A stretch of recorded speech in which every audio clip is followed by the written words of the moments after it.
500 ছাত্র আমার ব্যাটালিয়নে ভর্তি করি, এদেরকে 1.5 মাস ট্রেনিং দেই, তারপরে এদেরকে নিয়ে যুদ্ধে যাই। দুঃসাহসী যুদ্ধে এই 500 জনে 100 জন সম্মুখ যুদ্ধে শহীদ হয়েছে। আমি নিজের যুদ্ধে আহত হয়েছিলাম। বাঙালি সমাজ দেখেছি 71 সালে, কিন্তু এইবারের ছাত্ররা যেটা দেখিয়েছে অকল্পনীয়। এইরকম যুবক যে আছে আমাদের দেশে, এইটাই তো আমাদের গর্ব। ভারত কেন, আমেরিকা এসে কোনদিন বাংলাদেশ দখল করতে পারবে না। 27 বছর বয়সে একটা মুক্তিযুদ্ধ করেছি, 81 বছর বয়সে আরেকটা করবো ইনশাআল্লাহ। বাংলাদেশকে দখল করতে পারবে না, আমাদের তো ইয়াং ফোর্স আছে। এখন কথা হলো we should be level headed, we should choose good leaders, আমাদের নেতারা যেন ভালো থাকে।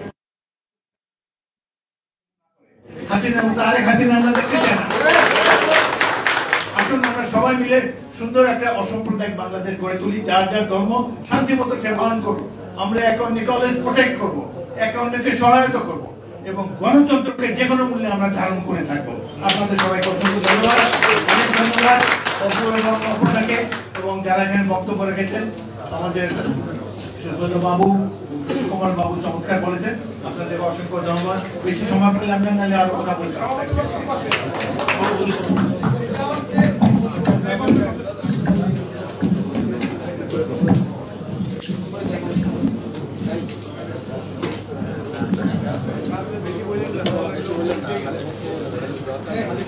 নমস্কার।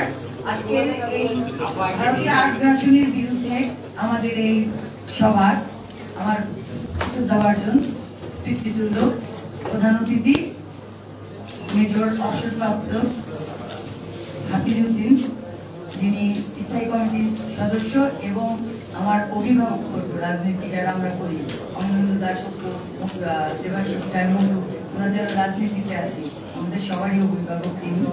এবং আমাদের সাথে আছেন আমাদের সুব্রত চৌধুরী, যার সাথে আমার অনেক বছরের সম্পর্ক, একসাথে কাজও করি।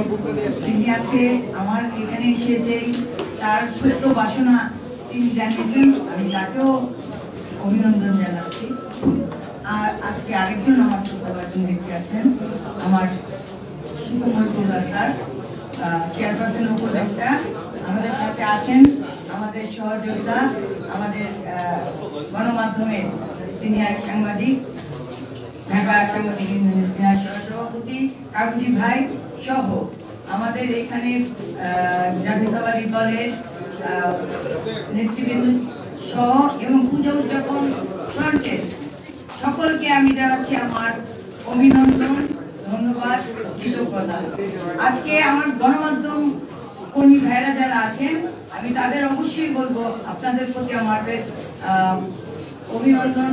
আবারও এই কারণে আপনাদের বাক স্বাধীনতা ছিল না, এখন আপনারা মুক্ত স্বাধীনতার আপনাদের মত প্রকাশ করতে পারছেন। এই জন্য আপনাদের কাছে আমাদের কৃতজ্ঞতা। কারণ এই যে 36শে জুলাই আন্দোলন হয়েছে, সেই আন্দোলনে আমাদের গণমাধ্যম কর্মীরা তাদের নিউজ করার সময় নিহত হয়েছে।